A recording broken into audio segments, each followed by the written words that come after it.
Voilà notre thème de ce matin. Jésus est le sacrifice et il est le sacrificateur.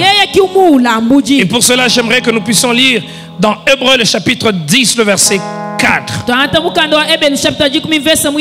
Nous allons lire beaucoup de passages dans les livres des Hébreux aujourd'hui. Hébreux 10, le verset 4. Lisons à partir du verset 1er pour comprendre le contexte. 10 à partir du verset 1er. En effet, la loi qui possède une nombre de biens à venir et non l'exacte représentation des choses ne peut jamais par les mêmes sacrifices qu'on offre perpétuellement chaque année amener les assistants à la perfection.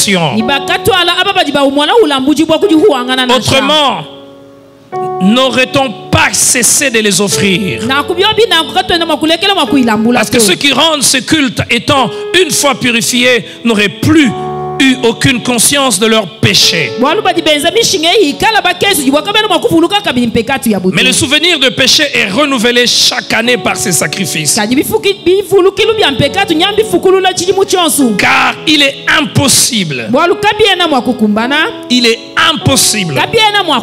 que le sang des taureaux et des boucs ôte le péché. Ajoutons le verset 5. C'est pourquoi Christ entrant dans le monde dit: alors j'ai dit, voici je viens.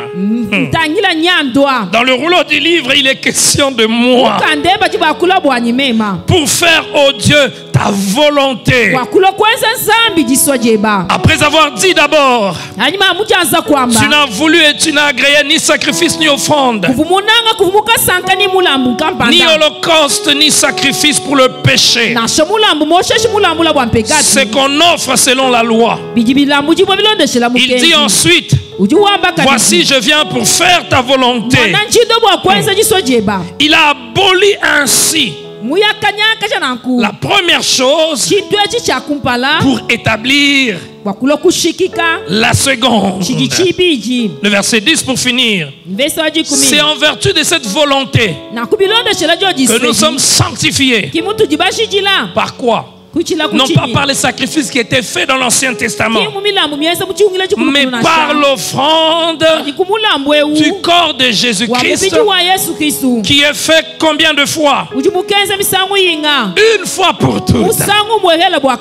Bien-aimés frères et sœurs, la Bible commence par l'Ancien Testament. Et ce n'est pas un hasard que la Bible commence par l'Ancien Testament. Nous avons les livres de Genèse. C'est ce livre dans lequel Dieu pose la plupart des fondements. Et quand vous lisez dans le livre de Genèse, il y a toutes les lois des bases. C'est presque le commencement de toutes choses. Quand vous lisez le livre de Genèse attentivement, vous avez l'impression que dans le livre de Genèse, Dieu pose les fondements de chaque chose. Mais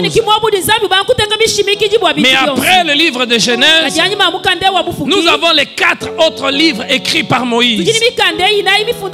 Parce que le livre de Genèse est aussi écrit par Moïse.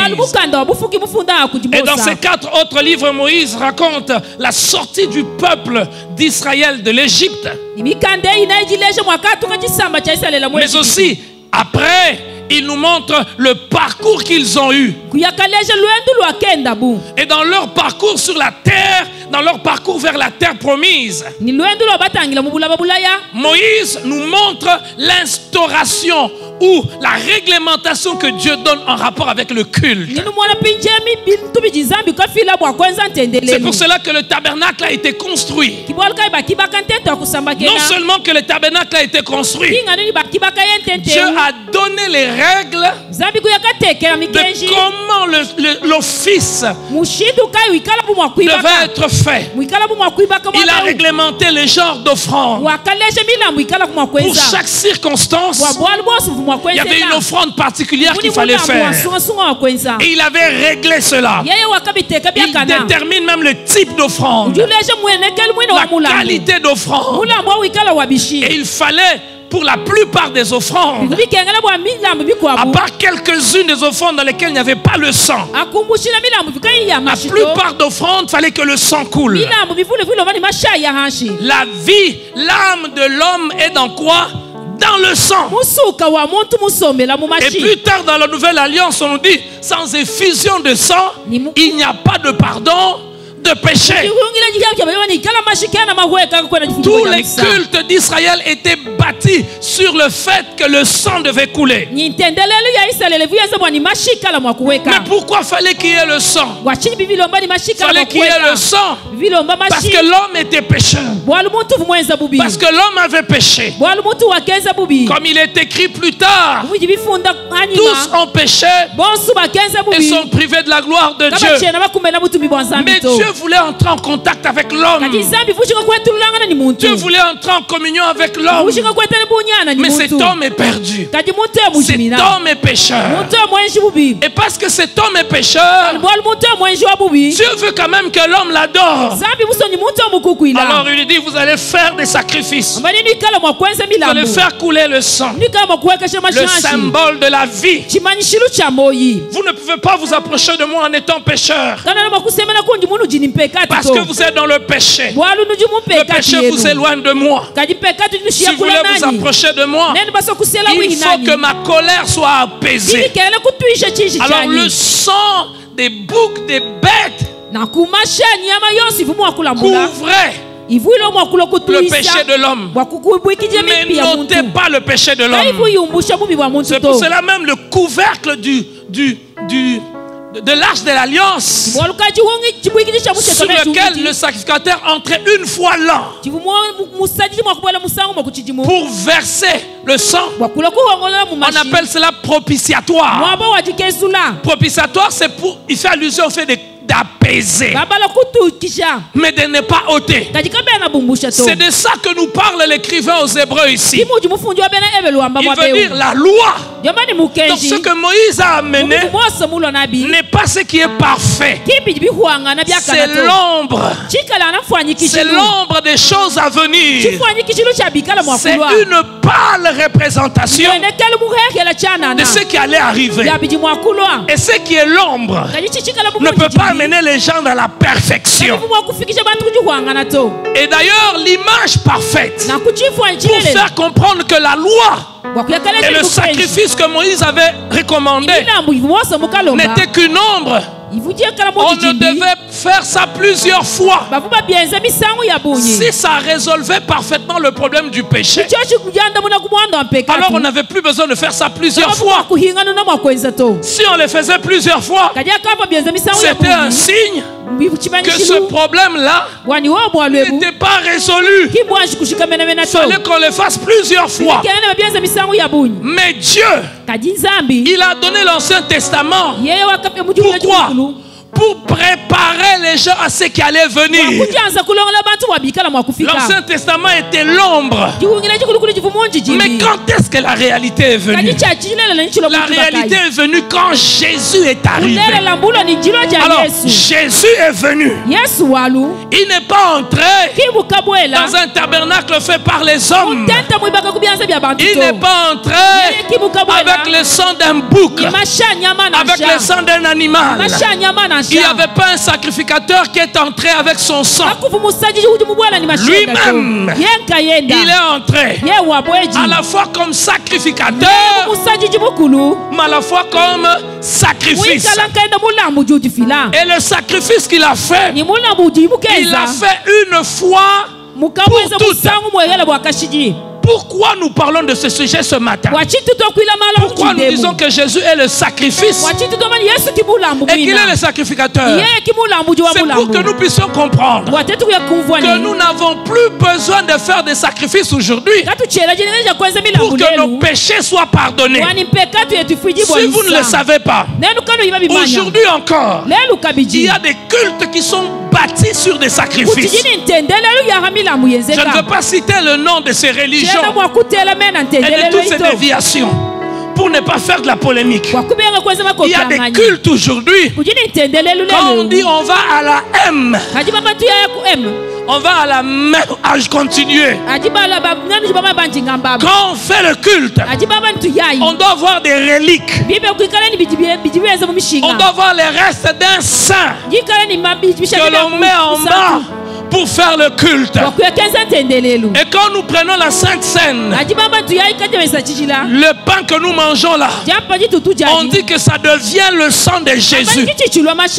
Le vin là devient le sang de Jésus. Et le pain là devient le corps de Jésus. Le sacrifice a été fait une seule fois. Quand nous faisons la Sainte Seine, nous ne faisons pas un autre sacrifice. Quand nous faisons la Sainte Seine, nous ne mangeons pas Jésus. Nous ne buvons pas le sang de Jésus. Nous faisons cela en mémoire de. Il y a une différence entre, je ne veux pas utiliser des termes théologiques, mais quand nous prenons, il y a de la puissance dans la Sainte Seine. Mais la puissance ne vient pas parce que le pain là s'est transformé spirituellement en devenant le corps de Jésus. Ce qui fait la puissance du Sainte Seine, c'est en mémoire de quoi cet acte est fait. Jésus, il est le sacrifice, mais pas n'importe quel sacrifice. Le sacrifice de Jésus, il est supérieur à tous les sacrifices. Tous les autres sacrifices qui étaient faits dans l'Ancien Testament, il fallait faire aujourd'hui, après le refaire. On fait lundi, et puis on fait encore mardi, on fait mercredi, on fait encore jeudi. Mais aujourd'hui, le sacrifice que Jésus a fait, il a été fait une seule fois pour toutes. De telle sorte qu'aujourd'hui, ton offrande n'est pas un sacrifice pour que Dieu t'entende. Ta dîme n'est pas un sacrifice pour que Dieu t'entende. Ta dîme et ton offrande, c'est un acte d'obéissance à Dieu. Mais ta dîme et ton offrande ne ôtent pas le péché du monde, le péché que tu as. Plusieurs personnes sont séduites quand ils ont des problèmes, quand ils sont malades, quand ils sont en difficulté. Regarde le problème que tu as. Il faut que tu donnes une chèvre, il faut que tu donnes un animal. Je connais plein de personnes qui prient dans des églises évangéliques, mais qui disent, quand j'ai des problèmes, je fais des sacrifices, je fais des offrandes. Notre véritable sacrifice qui nous a ouvert la porte à Dieu, c'est un sacrifice qui est fait une seule fois pour toutes. Donc aujourd'hui, pour que tes prières soient entendues, tu n'as pas besoin de donner l'argent. Pour que tu sois guéri, tu n'as pas besoin de donner l'argent. Pour que tu aies la paix, tu n'as pas besoin de donner l'argent. Le sacrifice de Jésus, c'est le sacrifice supérieur. Quel est le sacrifice que tu vas faire aujourd'hui qui dépasse en qualité le sacrifice que Jésus a fait? Trois choses que nous devons connaître sur le sacrifice de Jésus. La première chose, le sacrifice de Jésus, il est supérieur à tous les sacrifices. Deuxième, le sacrifice de Jésus, c'est le seul sacrifice qui ôte le péché. Il n'y a pas d'autre sacrifice qui ôte le péché. Hébreux 9, le verset 26, il est dit, autrement, il aurait fallu qu'il ait souffert plusieurs fois depuis la création du monde. Tandis que maintenant, à la fin des siècles, il a paru combien de fois? Une seule fois. Pour faire quoi? Pour abolir le péché. Pour abolir le péché par quoi? Par son sacrifice. Le péché a été aboli par le sacrifice de Jésus. C'est le sacrifice le plus puissant. Qu'est-ce qui a mis l'homme sous la condamnation? Qu'est-ce qui a mis l'homme sous la malédiction? Qu'est-ce qui a mis l'homme sous la mort? Qu'est-ce qui a mis l'homme sous la pauvreté? C'est pas l'homme. C'est pas l'homme qui a mis l'homme sous la mort. C'est pas l'homme qui a mis l'homme sous la condamnation. La force qui a amené l'homme dans la malédiction, c'est le péché. C'est pas ta tante. C'est pas ta cousine. C'est pas ta grand-mère. Parce que le péché est entré, la mort est entrée, la malédiction est entrée, la souffrance est entrée. Mais écoute ce que la Bible dit. Il a paru combien de fois? Une seule fois. Pour faire quoi? Pour couvrir le péché? Non, pour ôter le péché. Le terme ôter en tulban kujomona. C'est-à-dire, il a déraciné le péché. Aussi profond qu'était le péché, Jésus a déraciné le péché. Il a fait par quoi? Par sa parole? Non. Il a fait par quoi? Par son sacrifice. Et son sacrifice a été agréé par Dieu. De telle sorte que ceux qui sont en Christ peuvent dire: il n'y a plus de condamnation pour ceux qui sont en Christ. Quand la Bible dit il n'y a plus de condamnation, ce n'est pas sur base de ta louange de ce matin. Quand la Bible dit qu'il n'y a plus de condamnation, ce n'est pas sur base de ta dîme. Quand la Bible dit qu'il n'y a plus de condamnation, c'est sur base de l'offrande qui a été faite à la croix de Golgotha. De telle manière que le pauvre peut dire il n'y a plus de condamnation. Le riche peut dire il n'y a plus de condamnation. Et parce qu'il n'y a plus de condamnation, il n'y a plus de condamnation. Qui condamnera les élus de l'Éternel? Qui les justifie? C'est Dieu. Et par quel moyen nous avons obtenu la justification? Par le sacrifice qui a été fait. Nous sommes pécheurs. Nous méritons la mort. Mais le sacrifice a été fait. Alors Jésus dit: ne le condamne plus.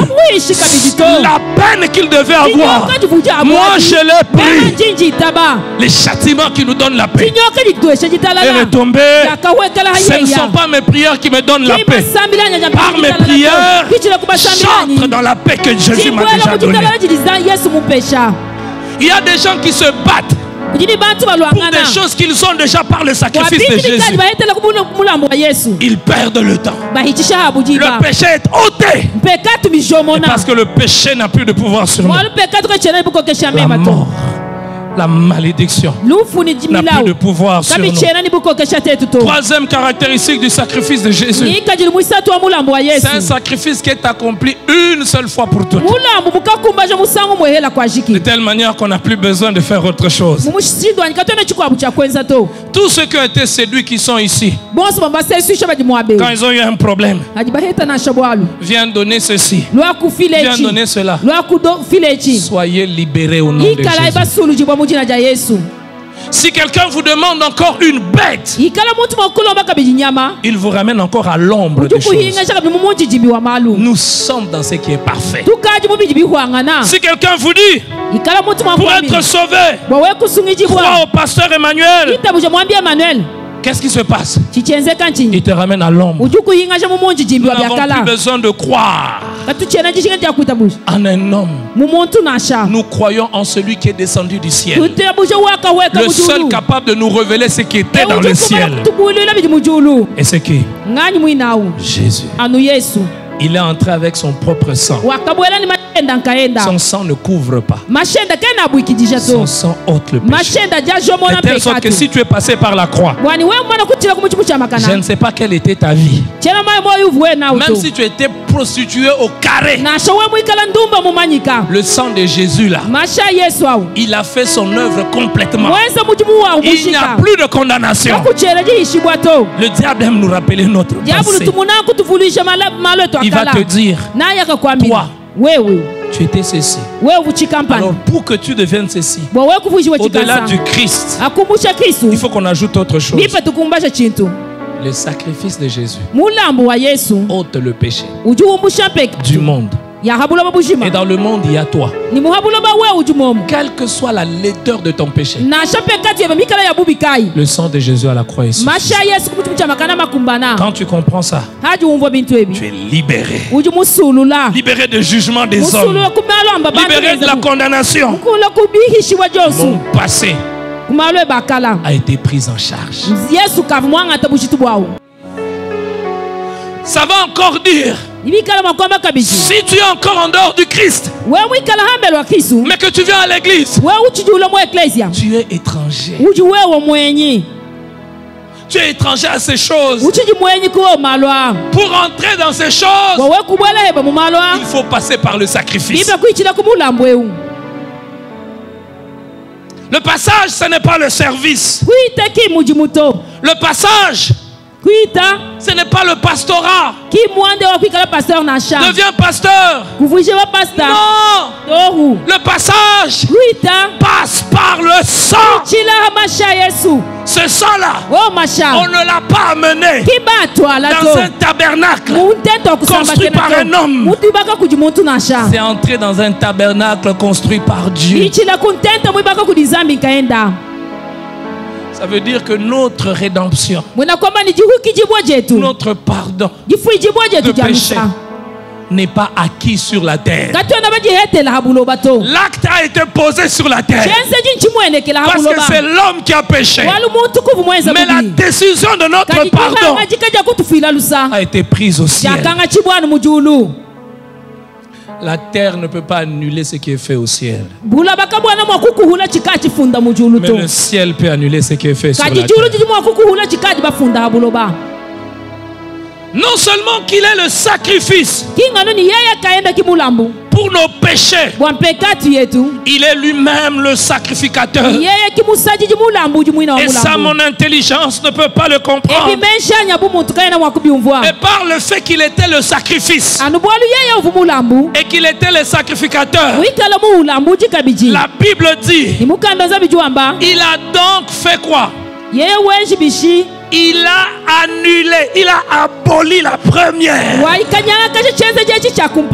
Par le sacrifice de Jésus, il a aboli quoi? La première chose pour établir la seconde. Quelle est la chose qu'il a abolie? C'est le système religieux de Moïse pour s'approcher de Dieu.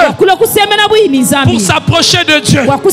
Selon le système de Moïse, il y avait une seule tribu qui était choisie. Cette tribu, c'était les Lévites. Et dans cette tribu-là, il y avait différentes branches. Il y avait ceux qui pouvaient emporter l'arche. Il y avait ceux qui devaient servir à la louange. Il y avait des catégorisations. Mais par le sacrifice de Jésus, il a aboli la première chose. Peut-être que nous ne comprenons pas ce que ça veut dire. Ça veut dire qu'aujourd'hui, on n'a plus besoin que quelqu'un aille vers Dieu pour nous. Jésus, le grand sacrificateur, il n'a pas fait comme le sacrificateur de Moïse. Le sacrificateur institué par le système de Moïse, il laissait le peuple en dehors du tabernacle et lui seul il entrait, il faisait. Mais quand Jésus est venu, il a aboli le système de Moïse. Il n'entre pas seul. Il entre avec son sang, mais il nous tient nous tous. Il ne nous laisse pas dehors. Il nous fait entrer dans la présence de Dieu. La présence de Dieu dans laquelle tout le monde ne pouvait pas entrer. À l'époque de Moïse, Jésus nous a rendus capables par son sacrifice d'entrer vers Dieu Aujourd'hui, tu n'as pas besoin d'un pasteur pour aller vers Dieu.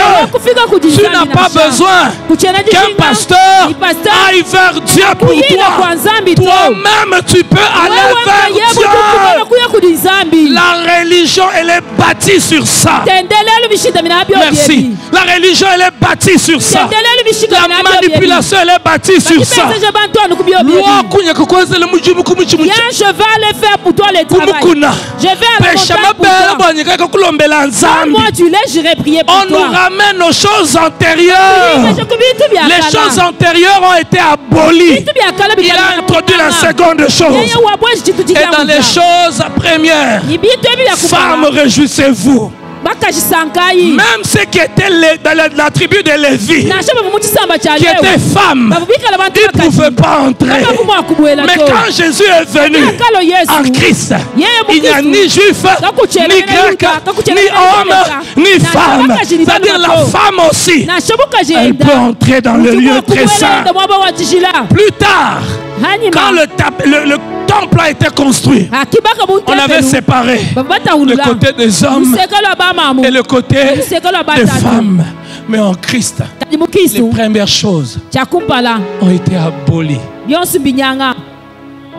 Alors, quelle joie d'être en Christ. Quelle joie d'être en Christ. Parfois nous disons, nous sommes en Christ, mais on ne comprend pas ce que ça veut dire. Il est le sacrifice. Il est le sacrificateur. Et qu'est-ce que toi tu dois faire? Le suivre seulement. On ne te demande pas de dépenser ton argent pour aller acheter une bête.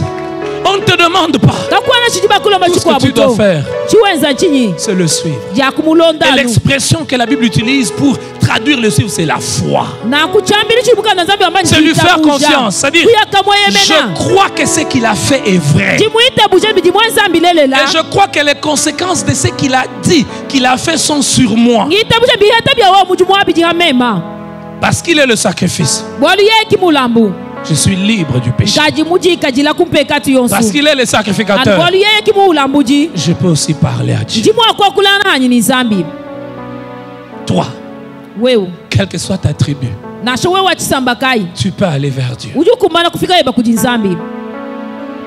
Il n'y a que ceux qui ne comprennent pas, qui crient la nuit. Allô, pasteur? Les démons me dérangent. Mon ami, il n'y a pas un type de démon qu'un chrétien normal ne peut pas chasser. Il n'y a pas de démon que seul le pasteur peut chasser. Ce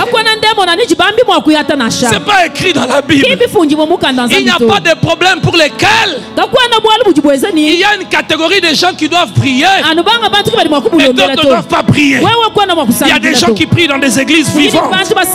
Et chaque jour quand ils prient, ils ne sont pas en paix. À part l'église, ils se sont créés des prophètes et des prophètes.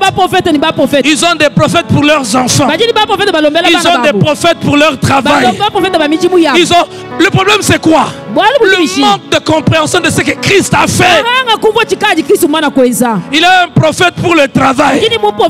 Chaque samedi, il a son prophète. Aujourd'hui, je n'ai pas besoin d'un prophète particulier. Ce que le prophète peut faire en priant pour moi, je peux aussi le faire. Aller vers Dieu, je peux aussi aller vers Dieu. Prier, je peux aussi prier. Si Dieu lui donne un message pour moi, gloire à Dieu. Le fait que je serve Dieu, je ne le sers pas pour être sauvé. Je suis un homme sauvé qui sert. C'est la 40e chose. Là, c'est la deuxième que je vous ai donnée. Maintenant, nous allons voir la troisième chose qui arrive quand? Quand on prend conscience qu'il est le sacrifice et le sacrificateur, notre vie de prière change. Quand on prend conscience qu'il est le sacrifice et le sacrificateur, notre vie de prière change. Pourquoi notre vie de prière change? Parce que le diable a une arme puissante, la culpabilité. La culpabilité. La culpabilité. Quand tu te lèves et que tu dis au nom de Jésus, tous les démons vont partir. Il y a cette culpabilité.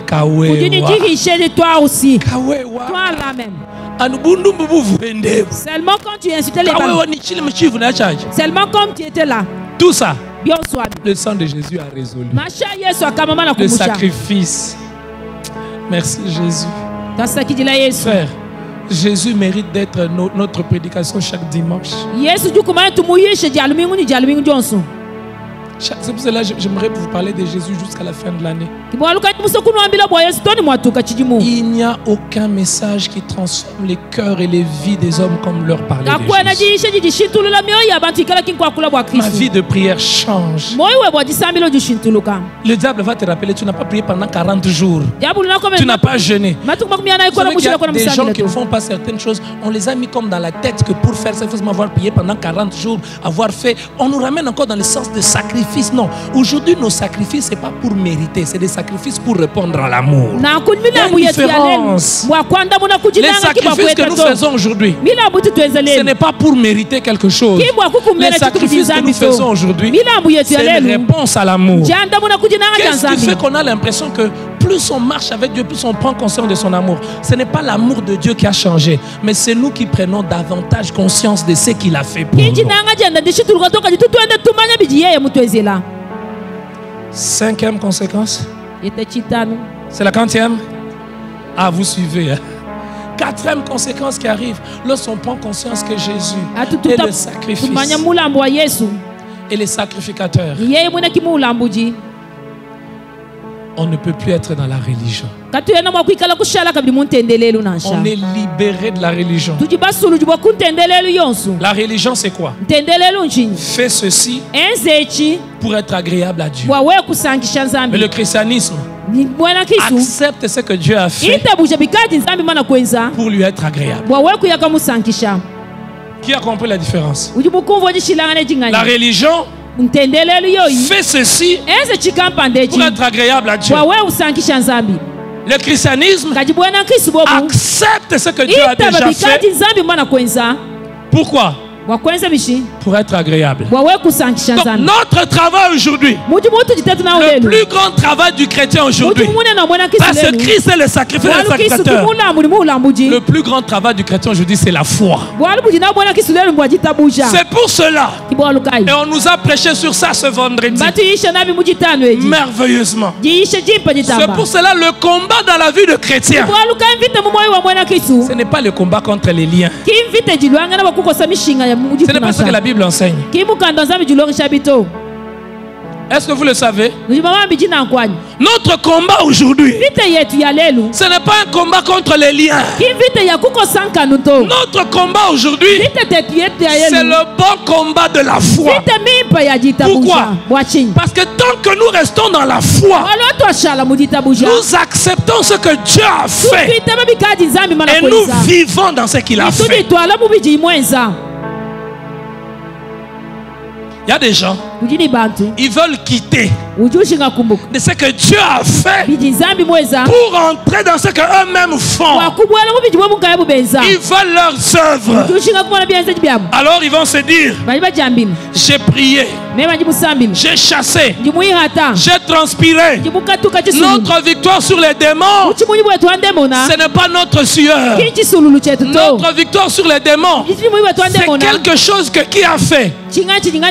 Jésus. Et tout ce que nous devons faire, accepter ce que Jésus a fait et le confesser.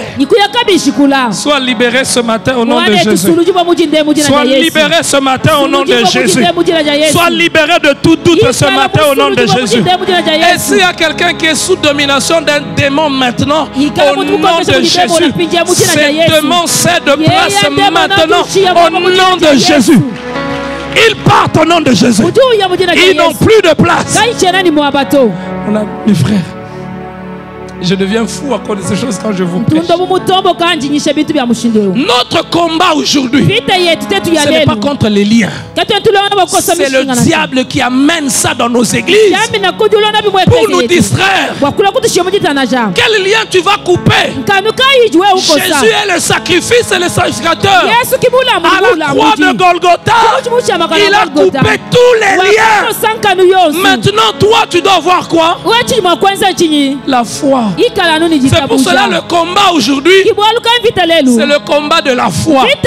Parce que quand le diable vient, vous connaissez l'arme du diable. Depuis le jardin d'Éden, il n'a pas changé d'arme. Il a une seule arme. L'arme de Satan, c'est quoi? S'aimer le doute. C'est pour cela dans les jardins d'Éden, il a dit à la femme, Dieu a-t-il réellement dit? Il a semé le doute dans le cœur de la femme. Quand le diable t'attaque, son problème c'est quoi? Que tu ne fasses plus confiance à Dieu. C'est que Dieu a dit qu'il a fait pour toi. Que toi tu ne puisses pas croire qu'il a fait ça. Que tu puisses te dire, au-delà de ce qu'il a fait, il faut que j'ajoute. Par le sacrifice de Jésus à la croix, le chrétien a autorité sur Satan et les démons. Maintenant quand le diable vient, pour croire en ce que Jésus a dit, il faut pas la foi. Mais quand le diable vient, il te dit non. Comment ça peut être simple comme ça? Toi? Non. Au-delà de ça, brise, lit, délie. La Bible ne demande pas à nous de lier Satan. Vous savez cela? Vous savez cela dans la Bible? Ce n'est pas à l'homme de lier Satan. Le temps viendra, je vais vous parler de ça. Le véritable combat du chrétien aujourd'hui, c'est quoi? C'est le bon combat de la foi. Je crois. Je crois. Et parce que je crois, ma vie change. Plusieurs fois, j'ai cru que la vie des gens changeait quand ils tombaient dans l'église. La vie des gens changeait quand on les impose les mains.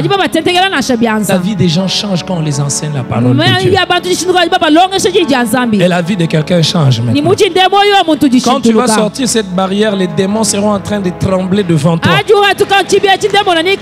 Je répète, quand tu seras en train de sortir, les démons seront en train de trembler devant toi. Quand tu vas sortir des cellules, les ténèbres vont fuir partout où tu mets tes pieds. Les ténèbres vont fuir. Tu n'as pas besoin de dire au nom de Jésus, celui qui est en toi chasse déjà les démons. Qui croit en cela? Qui peut dire Amen très fort? Alors quand ton enfant est malade, le sacrifice a été fait. N'appelle pas le pasteur à minuit. Pasteur, mon enfant peut mourir. Prends ton enfant là. Mets-le à genoux. Et tu l'imposes la main. Et sa maladie partira au nom de Jésus. J'aime quand je me déplace. Au premier que je fais pas ça, je vois vos visages.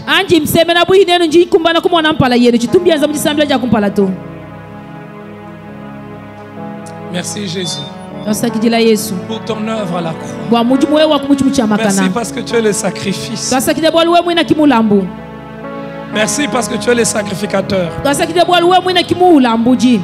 La cinquième conséquence.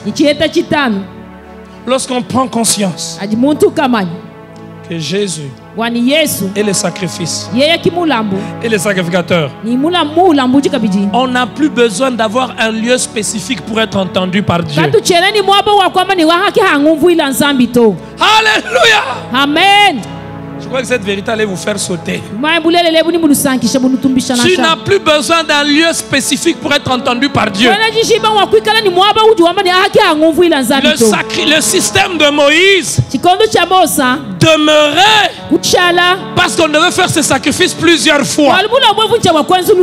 Comme le sacrifice que Jésus a fait, il l'a fait une seule fois pour toutes.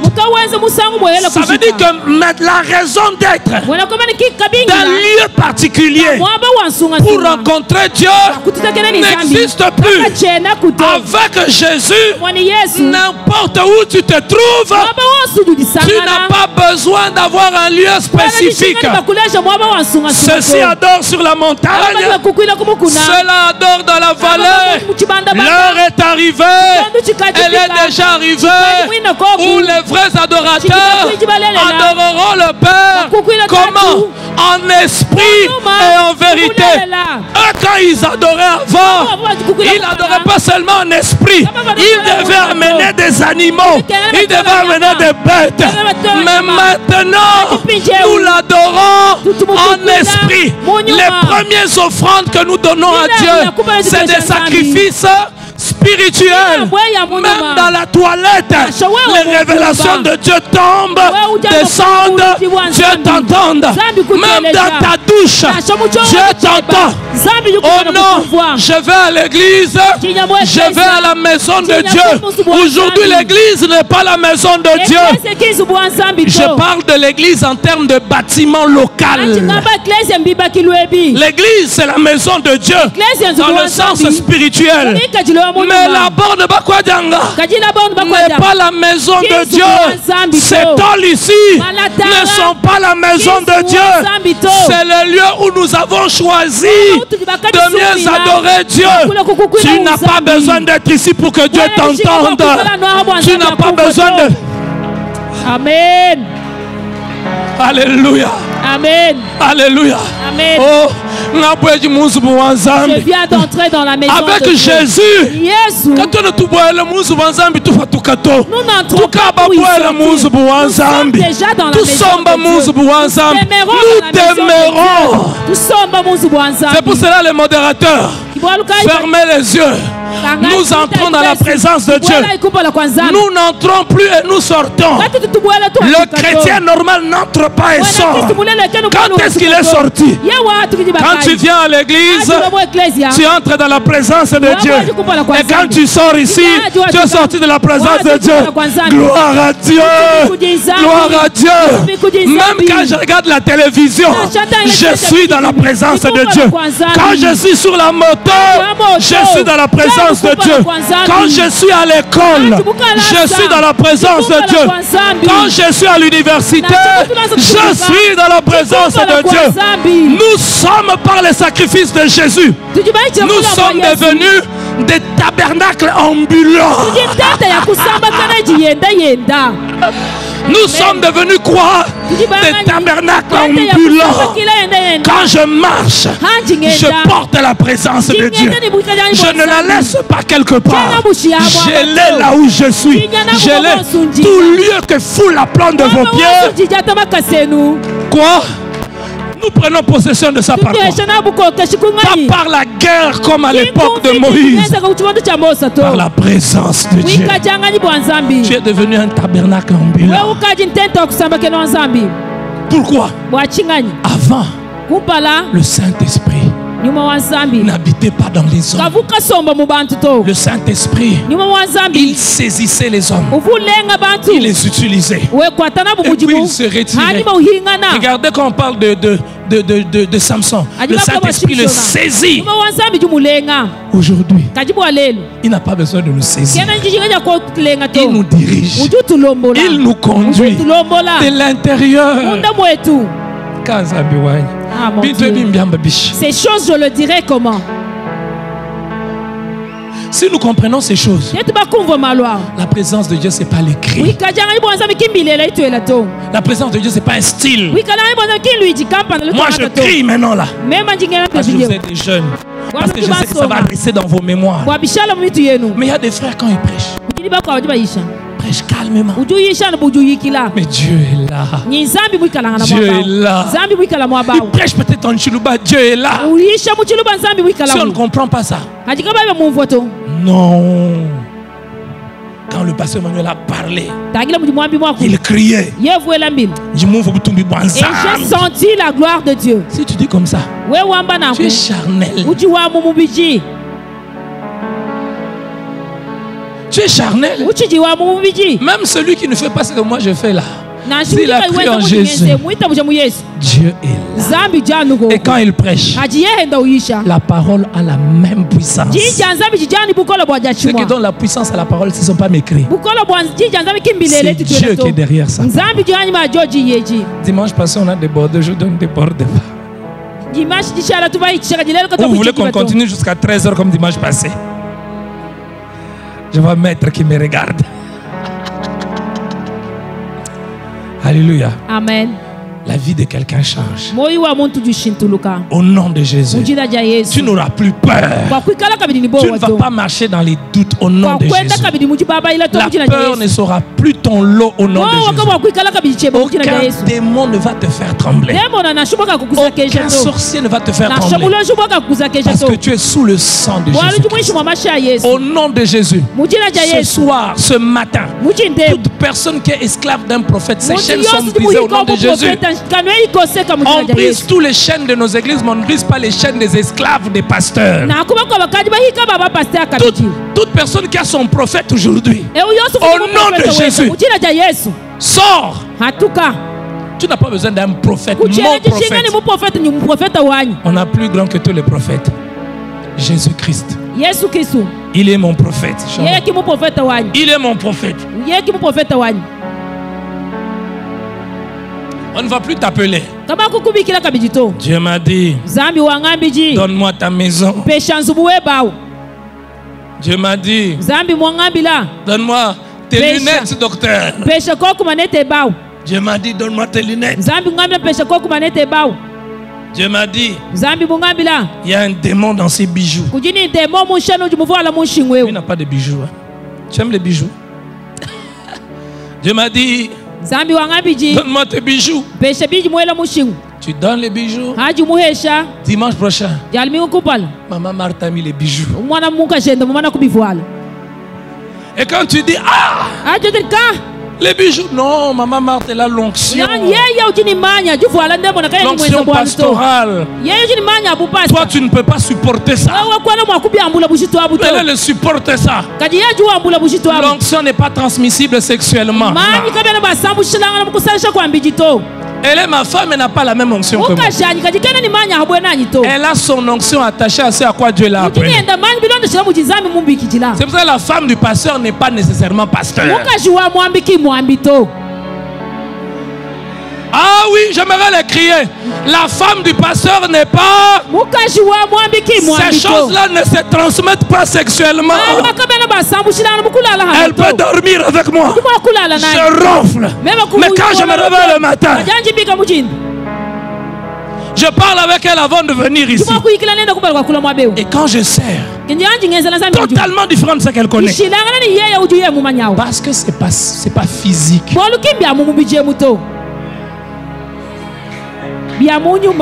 Au nom de Jésus. Dieu m'a dit, donne-moi ta voiture. Donc je sors, je vois. Quelle est la belle voiture qu'il y a dehors là? Quelle est la belle voiture? Et puis j'ai dit, quand je rentre, après la prédication,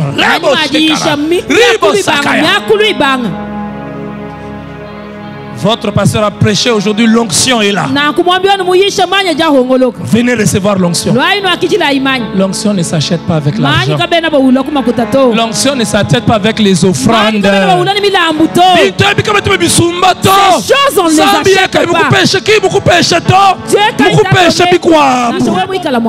On ne domine pas sur le peuple de Dieu.